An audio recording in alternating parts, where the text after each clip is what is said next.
We here on New Game Plus talk about the biggest and perhaps loudest gaming stories like Fortnite's continued success, the world of esports, and the outrage that is Red Dead Redemption 2 not letting you give tummy rubs to dogs. But there is one story that quietly impacts more players than all of these. I speak, of course, of FIFA Ultimate Team. It is the most popular mode in one of the world's most popular games. It and the other EA Sports Ultimate Team modes make over $800 million a year. That is enough to buy 100 million copies of Bend It Like Beckham on Blu-ray, with just enough left over to buy another 14.5 million copies, because Jess's triumph over adversity is just so damn heartwarming. But if you look at Ultimate Team and ask what the fuck that's all about, well, allow me to explain.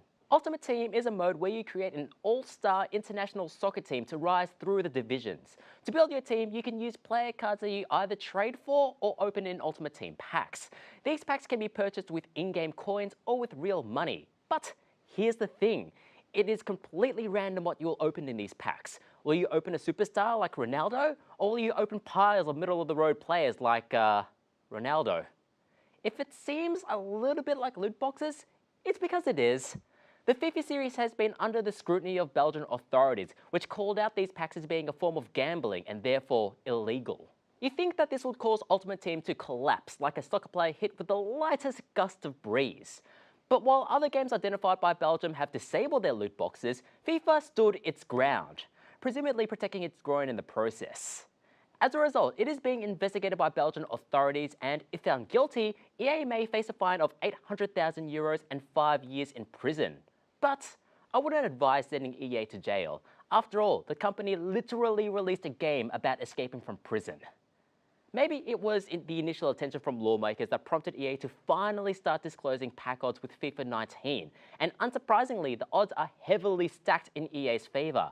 No match fixing required. Take this promotion at the game's launch, ones to watch. The ratings on these cards will dynamically change to match the player's real-world performance, which could make them even better than the regular counterpart.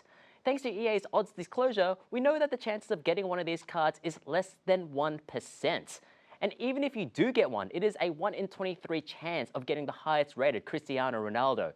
All up, that is a 0.043% chance. You are more likely to see England win the World Cup again than to open a Ronaldo card. Ronaldo's coming home. That's how the song goes, right? But let's say you don't mind grinding or spending your way through packs. Once you've got a quality team, it is all sunshine goals and nightmare statues from the Devil Realm, right? No way, my devil-faced monstrosity. If you're one of the hardcore players, you will have your eyes set on the FUT Champions Weekend League, the most competitive form of FIFA multiplayer. It offers the best prizes and a chance to qualify for the Ultimate Team Championship Series. But when the Weekend League was introduced, it required that people play 40 matches in a weekend, which could mean up to 15 hours of FIFA in a short amount of time. This is an absurd amount of FIFA. Even FIFA executives keep their corruption to 10 hours in a weekend. Such a compressed amount of high-level competition is not healthy. Samer Albadar, an Australian FIFA pro, posted on Twitter that competing in weekend mode, playing 160 matches in 4 weekends, was harming his personal life. That quote, 40 games each weekend will definitely take a huge toll on anyone's life. To EA's credit, it has reduced the match count from 40 matches to 30, and it is possible to get something out of Ultimate Team without spending a single cent. But EA is super keen on steering players into Ultimate Team mode. It admitted as such during an earnings call in October. And when someone is in the Ultimate Team mode, they have a 50% chance of spending money. Oh, so when EA stands to benefit, the odds become much more favorable? Huh. There is no doubt that Ultimate Team will continue to be the most played thing in gaming for years to come. And I'll be surprised if there isn't a whiteboard in EA headquarters with the words, "The Sims 4 Ultimate Team?" I just hope that EA uses this power responsibly and considers player welfare as it continues with Ultimate Team, that it doesn't decide to keep demanding its players spend all of their time and money. Don't fuck this one up, EA. And that is everything that has happened in the world, ever.